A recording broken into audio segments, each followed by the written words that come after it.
Hey guys, Technomentor with a video for you guys. In today's video, I'm going to show you how to use Siri to turn off or power off your iPhone. Now, this is on the latest version of the iPhone, and it's a nice way to power off without having to do all the extra stuff, and Siri can do it for you. But before you do that, first thing you need to check out is to ensure that Siri is enabled and listening. So go into your setting of your iPhone.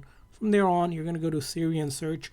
And now you have to turn on Siri either using the side button or have Siri or Hey Siri enabled. But you need Siri enabled. And once you're ready, basically you'll say, Hey Siri, power off. Just to confirm, you want to power off this device. Yes. And as you can see here, just by saying, Hey Siri, power off, it asks you if you want to power off, and you just confirm with your voice. And it shuts down the phone without doing anything else. A really nice and cool way to turn off, power off your iPhone instantly, just like that, with just 2 different commands.